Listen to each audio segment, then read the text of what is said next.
Hey, Dr. Lazar here. I want to go over the effectiveness of SoftWave therapy. Extracorporeal shockwave is what it's called oftentimes. So here we've got a second hip replacement here. Um, there was a partial, then there was a bad infection. Patient was non-ambulatory, and now this is a second replacement. We pointed out the concerns here into the femur, where it looks like there's some non-union through here, where we don't see that on the left side over here. We see here where the bone marrow would be, but over here, this looks questionable in terms of non-union, particularly right there at that point.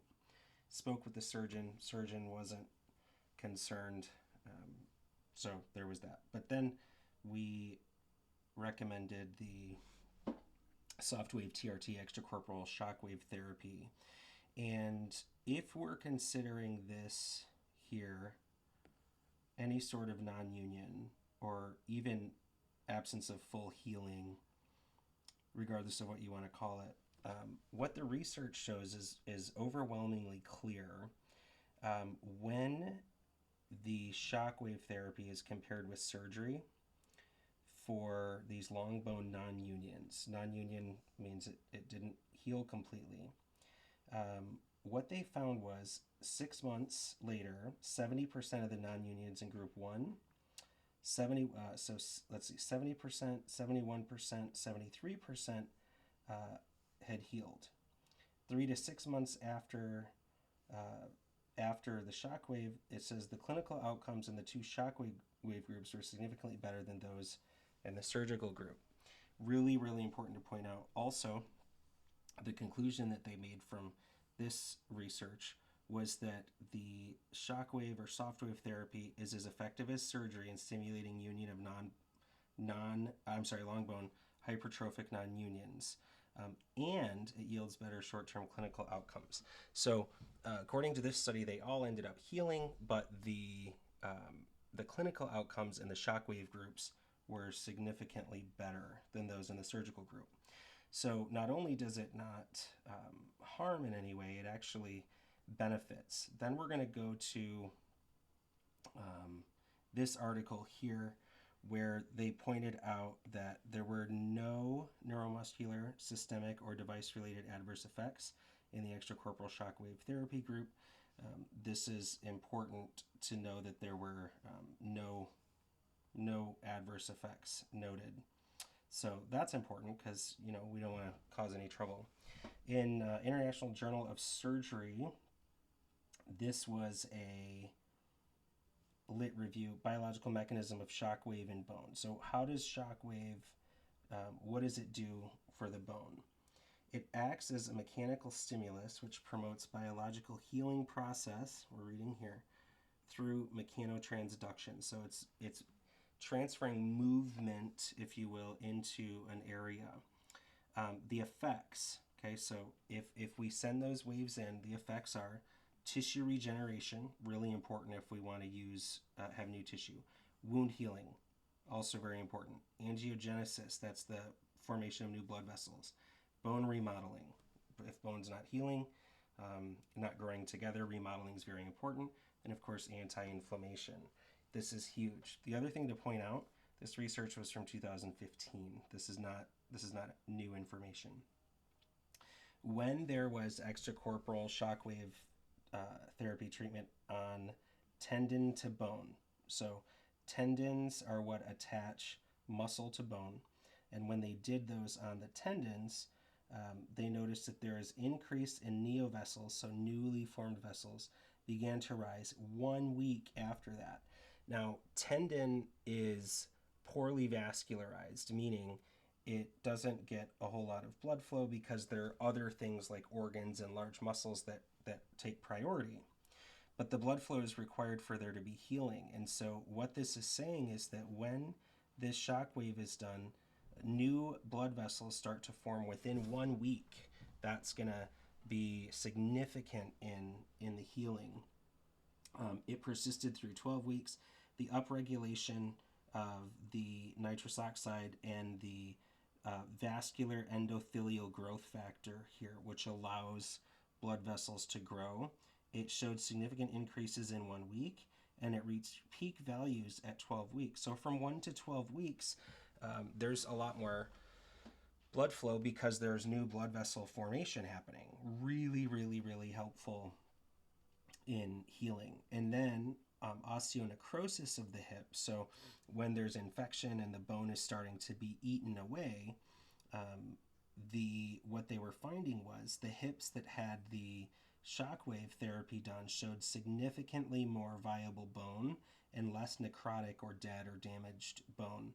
It showed higher cell concentration, which is really, really important, and more cell activities, including phagocytosis, that's getting rid of the bad stuff, than those without the shockwave before hip replacement. So this shockwave was done, then people had the hip replacement, and then these were the results afterwards. So it helped them go through the surgery better. If we look right here, there were significant increases in cell proliferation, the vascular endothelial growth factor, alkaline phosphatase. All of these, when we look at these osteoclast mRNA expressions, the body is literally getting bad stuff out, laying new stuff down like a landscaping project. It's very, very helpful. And so this says it significantly enhances the production of new blood vessels and production of new bone. Very, very important. And then for the blood vessel formation, that's this nitrous oxide pathway. At 12 months, 83% of people showed improvement, and only 17% were unimproved. And at 1 month, the people that had shockwave showed significant elevations in blood vessel growth factors. Also showed increases in bone formation factors, so huge. Then on bone to cartilage. So the cartilage surrounds the bone, especially in joints like hip, knee, elbow, lots of others, but those are pretty common. What it showed was many studies report intensive, not just minor, osteochondrogenesis. That's the production of new bone and new cartilage. And it shows, so the theory used to be that the shock wave was causing micro damage to the bone, and then the body was healing it. So if recommendations are made based on that old information, people might be thinking the bones are being damaged. They're not. What this is showing is they're showing new bone and cartilage growth after treatment, but no shockwave induced crack or micro damage. So it's not damaging the bone at all. It's stimulating the production of bone, soft tissue, cartilage. And so it's saying, it's explaining, instead of damaging the bony architecture, that's what's happening. It's calling, and a growing number of studies is seeing that there's a local stimulation of bone formation. Certainly what we want to have when we need an area to heal. Okay, scrolling through these here. This article from 2011 from the Journal of Bone and Joint Surgery, it says that these non-unions, this is very, very, very important. So fractures that won't heal, what they found was after shockwave therapy for fracture non-unions, the time to treatment and the anatomic site of the fracture non-union significantly impacted healing outcomes. So what they're saying is the timing of having this done is very important. In other words, waiting to see what happens is a really bad idea. So barriers to fracture healing, they mention, are tobacco use, chronic illness, malnutrition, prior radiation. In most cases, we'll see there's some bone loss. There's devascularized bone, meaning it's not getting enough blood flow. There it is, impaired blood supply to the fracture site and the local soft tissues. That part is big. A lot of times they're only worried about where the hip fracture was or the replacement is, but the local soft tissues are really important. And instability in the area and infection, unfortunately pretty common after surgical procedures sometimes that make things a bunch worse. So what? Here's the point on the femoral shaft. So that's one of that's a large bone. Tibia is the shin, femur is above the knee. But specifically looking at the femoral shaft here, um, the at the first 6 months, they had the shockwave therapy, and after the first 6 months, 72.9% of the people with the femoral shaft fracture it had healed. 27.1% had not healed. So the total of that, let's see. Okay, and then there were 70 total in that group. All right, so if we watch this down here, the femoral shaft, this is the part that's really, really, really important as far as timing. If the therapy was done less than 6 months after the injury, so injury occurs here, then we go 6 months. If it's less than 181 days between the injury and the shockwave therapy, 79.2% had healing at 6 months. At 180 to 339 days, so 6 to 10 months or so, 80.6%. So if we look at these groups here, both of those numbers are roughly 80%. So anywhere from the moment of injury or surgery or infection, whatever the trauma is, from there until about 10 months, 339 days, there's 80% chance of healing when they get shockwave. After 339 days, the rate drops to 62.5%. So this is why the timing of having it done is very, very important. The probability of a positive healing result deteriorates significantly with the time to shockwave therapy following the injury. So when more than 11 months has elapsed, the non-healing rates are they get much worse. So timing of that matters.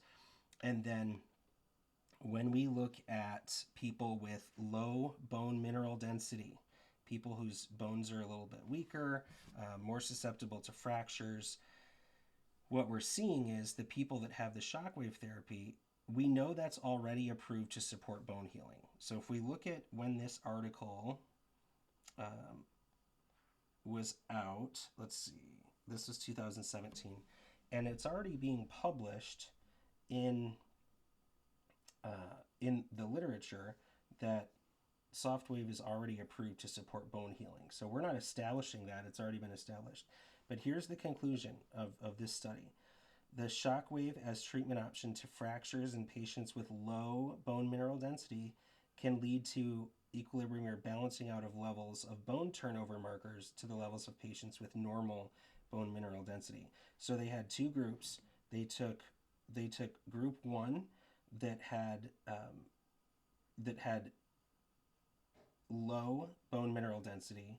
Group two had normal bone mineral density.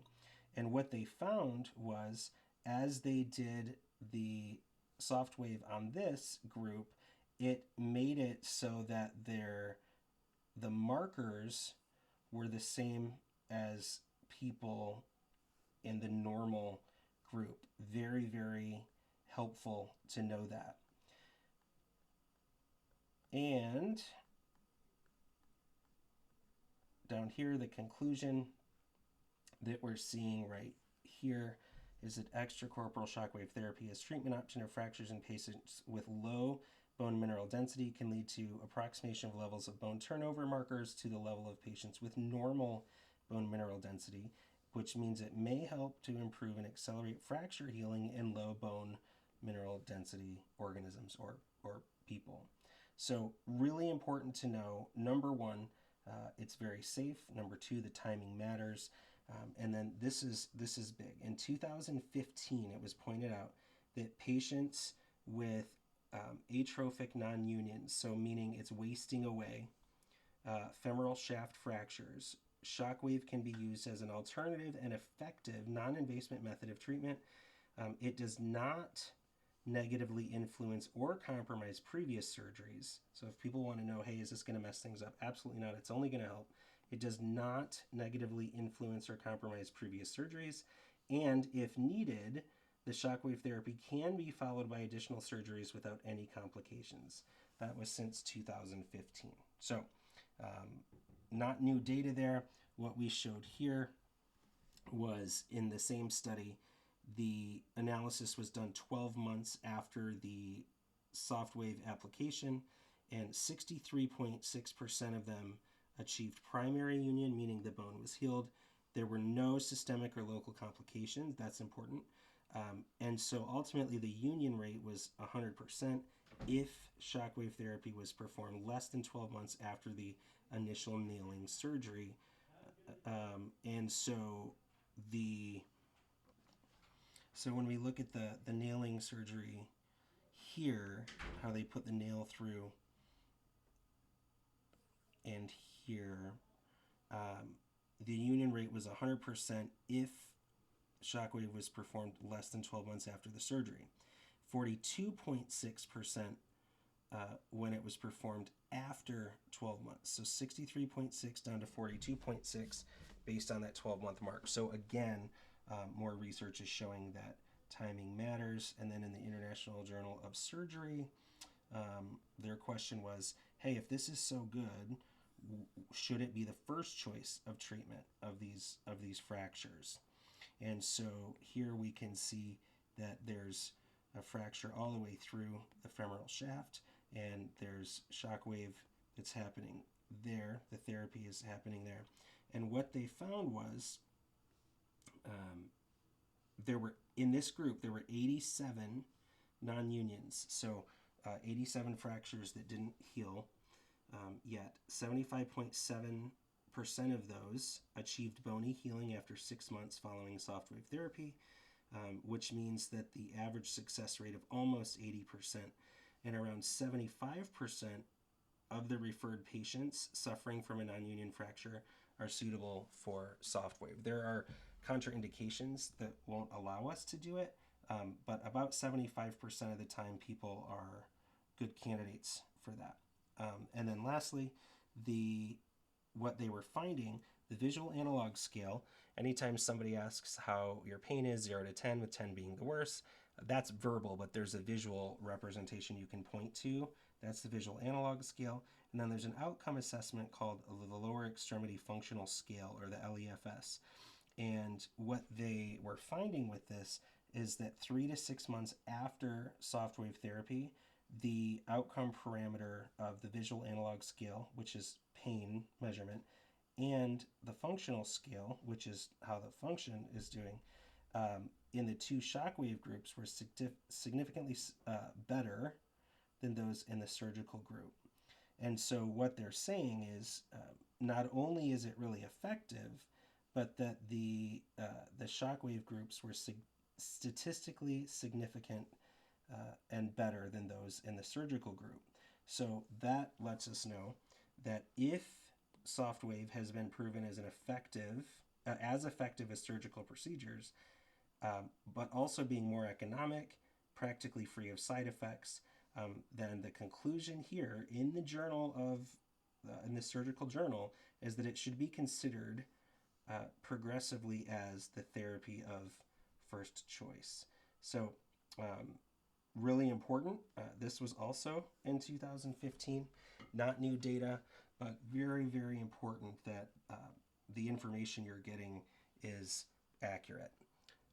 Any questions, let us know. We're happy to see if you're a candidate for this or if it will help.